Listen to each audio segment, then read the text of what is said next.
Jæja, við erum hér með tvær gamlar kempur, ungar í anda, Ólaf Björnsson og Sigurður Ahmedsson. Þeir hafa marga fjöruna sopið með okkur Blikum. Hvernig tilfinningi þetta, strákar, núna? 3-0 fyrir okkur. Það er síðasti leikur sem verður á gamaldags grasi. Hvernig tilfinningi það? Sigurjón. Tilfinningin náttúrulega svolítið söknuður að missa grasinu. Þessi völlur var tekinn í morgun snemma 1974 eða 5 og en að vera 3-0 í dag er náttúrulega mjög gott en það er söknuður að grasinu. Klálega. Hvað segir þú, Ólafur Björnsson? Þú vann að hafa sterkar skoðanir á hlutunum? Já. Nei, ég sé svo sem ekki þetta fyrir það. Vísu völlur er búin að vera mjög góður núna í nokkur ár. Ómar og Magnús hafa náð þessu velli vel á strik eftir að hann nánast ónýttur 2008. Það tekist mjög vel upp við að ná hérna frábæru grasi og þetta er að mínum að þetta er næst besti grasvöllur landsins. Það er því algjörlega tímabært að slátra hana fyrir plast. Nei, svona að öllu gamni sleftu þá er þetta náttúrulega bara það sem menn vilja í dag og svo sem allt í lagi að prófa þetta í einhver ár, þá er allavega þessi motta sem fer á núna verður ónýtt og þá getum við sett gras á hann aftur. En ég hef nú viljað losna við hlaupabrautinu, ég finnst það nú eiginlega stóra málið nú í þessari framkvæmd. Ef við snúum okkur á Blikaliðinu í ár, okkur var spáð 5.-7. sæti. Nú er allt sem stefnir í það, við verðum í öðru sæti, komumst í úrslit í bikar.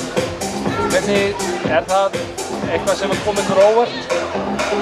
Já, eftir undirbúningstímabilið þá sem kemur ekki óvart en þetta er kannski svona eins og við vorum að ræða áðan sko, ef það hefði verið sagt í vor að við færum í úrslit í bikarnum og tækjum annarsæti þá hefði maður þegið það. En liðið er bara búið að spila mjög vel, það hefur svona högt tvisvar í sísoninu og tapað þá teimleikjum í röð í bæði skiptin og gegn Flóttljónu því miður sem við vorum að berjast við. Það var svo sem dauðafæri að vinna deildina núna en þetta er mjög góður árangur í sumar og ég held að það sé bara björt framtíð. Við mögum ekki gleyma okkur núna því nú þarf að styrkja liðið til þess að taka næsta skref. Við vorum ekki alveg klárir í það núna. Hvað segir þú Sigurjón stöðuna? Já, ég er sammála því. Ég átti ekki alveg vona þessum árangri sem er núna. Annars sæti boðið úrslitaleikur.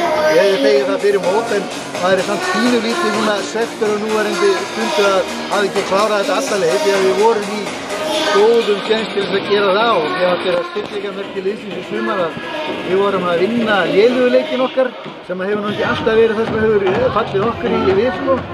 En við náttúrulega tökum á móti Val og Stjörnunni í tveimur leikjum en svona er þetta bara á fótboltanum. Þannig að þið eru bjartsýnir fyrir næsta sumar? Já, maður er bjartsýnn og vongóður. Það var náttúrulega spennandi að sjá hérna flóðljós. Ég vona að við höfum heimavöll á næsta ári. Ég ætla að vona að menn verða að drífa þessa framkvæmd í gang. Við lendum ekki í saman fylgismennin til að vera heimavallalausir, allt sísonið. Það kostaði á næstunni sæti í deildinni, og það er náttúrulega algjört antikímaks að vera að spila leiki inni hásumar, íslensku sumarið. En já, við skulum sjá hvað setur. Þetta er svona spennandi að sjá hvernig þetta verður. Nú er svona þau ánægilegu tíðindi sem við höfum að segja að HK er komið upp deild og það verður Kópavogsslagur 2 næsta sumar. Er það jákvæmt fyrir deildina?